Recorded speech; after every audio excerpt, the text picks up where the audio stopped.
ईद के बकरों की तैयारी किस तरह करनी है, जानवर ख़रीदने का सही वक़्त क्या है, जानवर कहाँ से ख़रीदें, कहाँ फ़रोख्त करें, जब जानवर हम ले के आएंगे तो सबसे पहले अपने फार्म पे लाने के बाद जानवर को खिलाना क्या है और कितनी देर बाद खिलाना है, पेट के कीड़ों की दवाई कब देनी है, वैक्सीनेशन हम ईद के जानवरों के लिए कौन कौन सी करेंगे और इस सारे प्रोसीजर के दरमियान हमने कौन कौन सी एहतियाती तदाबीर करनी है और कौन से ऐसे काम करने हैं जिससे हम अपने बिजनेस को ज़्यादा से ज़्यादा फ़ायदा पहुंचा सकते हैं। बिस्मिल्लाहिर्रहमानिर्रहीम। अस्सलाम वालेकुम नाजरीन, मैं हूं डॉक्टर नुमान अली और आपकी खिदमत में एक नए सेशन के साथ हाज़िर हूं। आज की वीडियो का टॉपिक ईद के बकरों की तैयारी की मुकम्मल तफसील से बयान करूँगा कि जानवर कब ख़रीदने हैं, कहाँ से ख़रीदने हैं, कहाँ बेचने हैं, डिवर्मिंग कब करवानी है, वैक्सीनेशन कब करवानी है, जानवर ख़रीद के जब लाएंगे तो उसे सबसे पहले क्या खिलाना है। तो सबसे जो पहला पॉइंट है वो ये है कि सबसे बेस्ट वक़्त कौन सा है ईद के लिए जो हमने बकरे बनाने हैं उनकी ख़रीदारी का। तो मुख्तलिफ लोगों की मुख्तलिफ राय हो सकती है, लेकिन मेरी राय के मुताबिक जो सबसे ज़्यादा मुनाफे वक्त जिसको हम बना सकते हैं वो ये है कि ईद से 3 महीने पहले हम जानवर ख़रीद लें। ख़रीदते वक्त ये ख्याल रखना है कि जानवर जब ईद के करीब आएँ तो वो दोंदा हो चुका हो, कहीं ये ना हो कि जानवर की उम्र इतनी ज़्यादा कम हो कि वो ईद पे लगे ही ना, उसके बाद वो नुकसान में जाएगा, उसका रेट उतना नहीं लगेगा।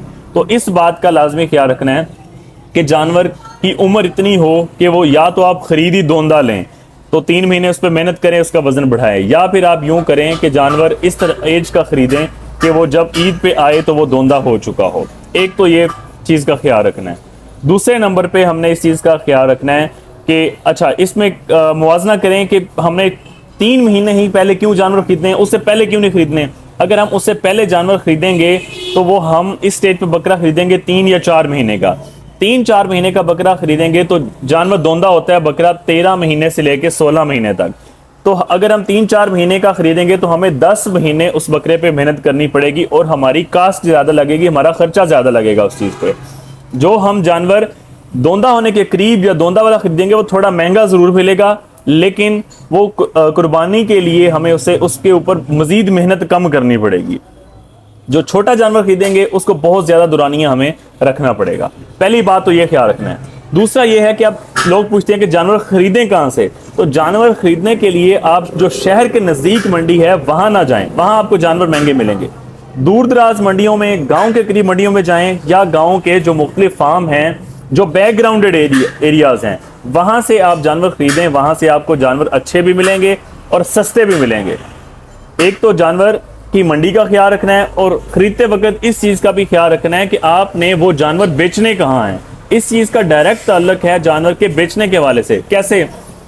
आपने एक जानवर फॉर एग्जांपल जिस ब्रीड का ख़रीदा है, आपने सोचा हुआ था कि मैं फ़लाँ मंडी में जाके बेचूंगा, और वो जानवर जो आपने ख़रीदा है उसकी मार्केट उस मंडी के अंदर नहीं है, ठीक है, तो वहाँ पे उस जानवर का रेट कम लगेगा। तो जानवर ख़रीदते वक्त ही आपने ये डिसीजन पहले से कर लेना है कि मैं ये इस नस्ल के जानवर ख़रीद रहा हूँ, चाहे छोटी ब्रीड है चाहे बड़ी ब्रीड है। ऐसे जानवर हैं जिनका वज़न कम बढ़ता है, ऐसे जानवर हैं जिनका वज़न बहुत ज़्यादा बढ़ता है। आप बहुत बड़े जानवर, जो बड़ा जानवर होगा वो ज़ाहिर बात है महंगा भी होगा, महंगा जानवर किसी सस्ती मंडी में लेके जाके खड़े हो, वहाँ वो रेट ना लगे। कहीं अच्छी मंडी में आप चले जाएं जहाँ पे जानवरों के रेट बहुत ज़्यादा लगने थे, वहाँ आप कमज़ोर जानवर लेके चले गए हैं जिनका वज़न कम है। तो इसलिए ख़रीदते वक्त ही आपने ब्रीड का, वज़न का, पैसे का ख्याल रखना है कि आपने इन जानवर को बेचना कहाँ है, ठीक है। ये चीज़ आपने ख्याल रखनी है। ख़रीद और फरोख्त का डायरेक्ट आपने ताल्लुक रखना है। दूसरा सवाल जो यहाँ पे पूछा जाता है कि हम मंडी से जानवर लेके आए हैं, तो जानवर ख़रीदते वक्त हमने उसकी मुकम्मल सेहत याबी का देखना है कि वो जानवर बिल्कुल तंदुरुस्त है, किसी बीमारी का शिकार तो नहीं है, कोई कान, कोई भी आर्गन कटा हुआ तो नहीं है, टेस्टीज, खसिए दोनों पूरे हैं, कहीं एक खसिया अंदर पेट के अंदर तो नहीं रह गया। इस किस्म की एक बीमारी है जानवरों में, और आपने उनको सही तरह टटोल के देख लेना है। बास मंडियों में इस तरह होता है कि लोग धोखा देते हैं कि एल्फी के साथ, टेप के साथ खसिए जोड़े हुए होते हैं, तो वो बकरी निकलती है बाद में।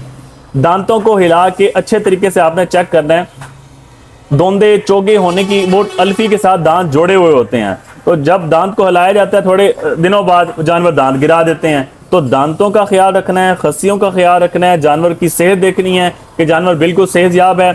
और लोग एक और बात करते हैं, लोग जब मंडी में लेके आते हैं तो उसे सही तरह गंदम आटे वाला पानी पिला के आते हैं, चने खिला के आते हैं, गंदम खिला के आते हैं, जानवर का पेट फुल आफरा हुआ होता है। तो ऐसा जानवर आपने कभी भी नहीं खरीदना जिसका पेट अपनी बाकी जिसामत की बनिस्बत बहुत ज्यादा बाहर निकला हो।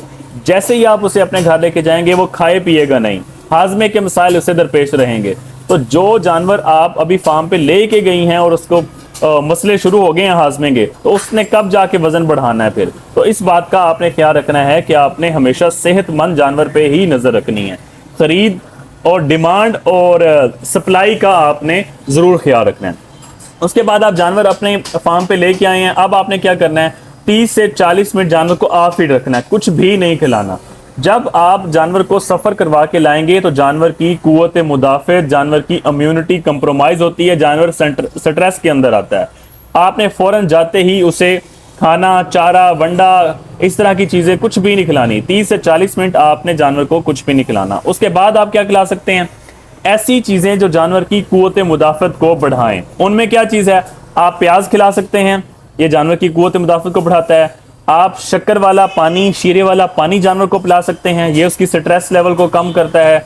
उसके बाद वी सेल के नाम से विटामिन ई और सेलेनियम का इंजेक्शन आता है जो जानवर की इम्यूनिटी को, कुव्वत मुदाफ़त को बढ़ाता है, ये आप लगा सकते हैं। इस दौरान 30 से 40 मिनट रेस्ट करवाएं, ये इंजेक्शन लगाएं, गुड़ या शक्कर वाला पानी आप पिलाएं, प्याज खिलाएं। उसके बाद आप जानवर को कुछ भी खिलाएं, इंशाल्लाह उसे कोई मसला दरपेश नहीं आएगा। अच्छा, जब आप जानवर खरीदने जा रहे हैं तब आपने किस नस्ल के जानवर खरीदने हैं, फिर उस नस्ल के हिसाब से आपके पास फीडिंग प्लान भी हो।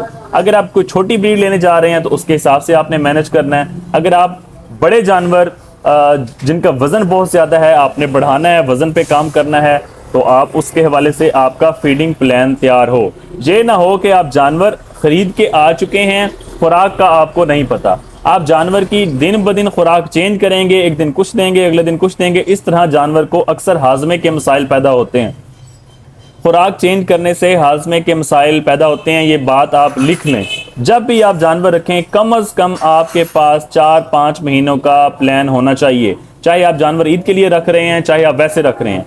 बारिश का मौसम है, खुश्क चारा आपके पास अवेलेबल होना चाहिए। सर्दी बहुत ज़्यादा है, उस हिसाब से आपके पास चारा होना चाहिए। तो आपने बार बार जानवर का चारा चेंज नहीं करना। अच्छा, लोग फिर पूछते हैं कि हम क्या खिला सकते हैं जिनको हमने जानवर को मोटा करना है।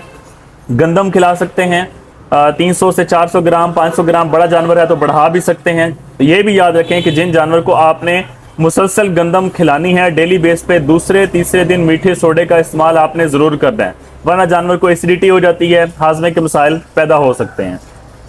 अच्छा, दूसरे नंबर पे आप वंडा खिला सकते हैं, चोकर खिला सकते हैं, ठीक है। उसके बाद साइलेज जो है वो खुराक नहीं है जानवरों की, बकरियों की, ये बड़े जानवरों की खुराक है।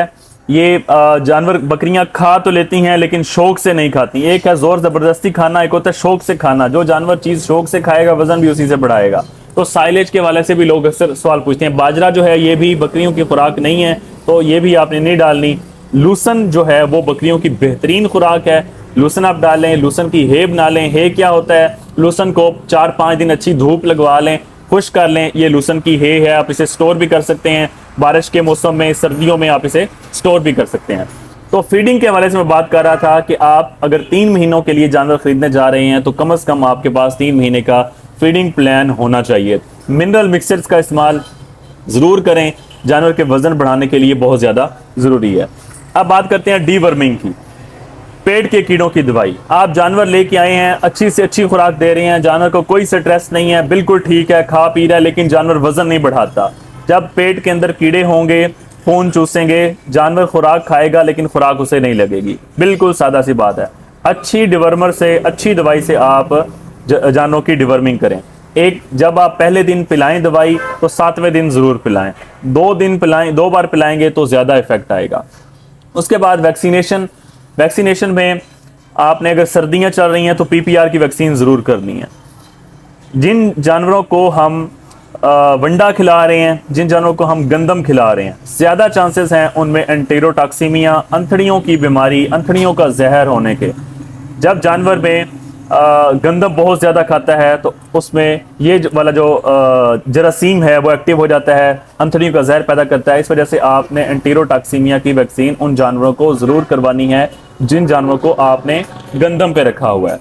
उसके बाद जो जानवर आपके बीमार होंगे, चाहे वो निमोनिया जैसी बीमारी होती है, पीपीआर होती है, एंटेरोटॉक्सीमिया, कोई भी अगर किसी किस्म की जो जानवर आपको डर लगता है उस जानवर को बाकी जो सेहतमंद जानवर हैं उनसे अलहदा कर दें, ताकि आपके बाकी जानवर भी किसी बीमारी में मुब्तला ना हों। तो ये सारी चीज़ें हैं जो आपने जो जानवर आप ईद के लिए तैयार कर रहे हैं उनमें आपने इन चीज़ों का ख्याल रखना है। उम्मीद करता हूं कि आज का सेशन आपके लिए बहुत ज़्यादा हेल्पफुल साबित होगा। अगर आपको वीडियो पसंद आए तो वीडियो को शेयर कीजिए ताकि दूसरे जो लोग हैं जिन्होंने जानवर रखे हुए हैं उनका भी फ़ायदा हो सके। बहुत शुक्रिया।